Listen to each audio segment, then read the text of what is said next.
జై శ్రీరామ్.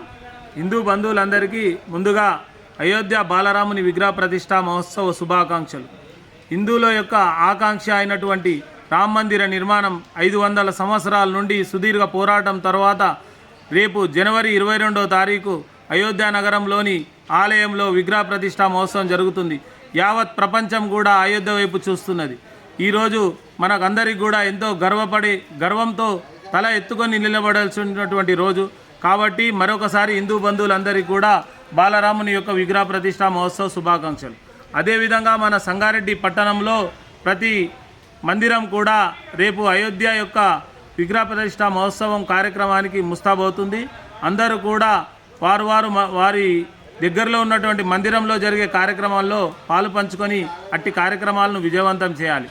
అదేవిధంగా రేపు సంగారెడ్డి పట్టణంలోని వైకుంఠపురంలో ఉదయం 10 గంటలకు శ్రీరామచంద్రుని యొక్క కళ్యాణం ఉంటుంది.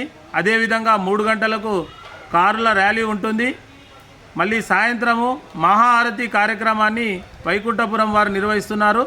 ఈ యొక్క కార్యక్రమము కాగడాల ప్రదర్శనతో వైకుంఠపురం నుంచి సాయంత్రం 6 గంటలకు బయలుదేరి సంగారెడ్డి కింది బజార్ మరియు భవానీ మందిర్ కమాన్, ఆ విధంగా అంబేద్కర్ చౌక్, మాధవ్ నగర్ చౌరస్తా నుండి బయలుదేరి రామ్ మందిర్లోకి ప్రవేశిస్తుంది. రాత్రి 9 గంటలకు మహా ఆరతి కార్యక్రమం ఉంటుంది. కాబట్టి భక్తులందరూ అధిక సంఖ్యలో ఈ మహా ఆరతి కార్యక్రమంలో పాలు పంచుకొని ముఖ్యంగా మహిళలు మహామంగళ ఆరతి కార్యక్రమం ఉంటుంది. వారందరూ కూడా తప్పకుండా ఈ కార్యక్రమంలో పాలు పంచుకొని విజయవంతం చేయగలరని కోరుకుంటున్నాం. జై శ్రీరామ్. జై శ్రీరామ్.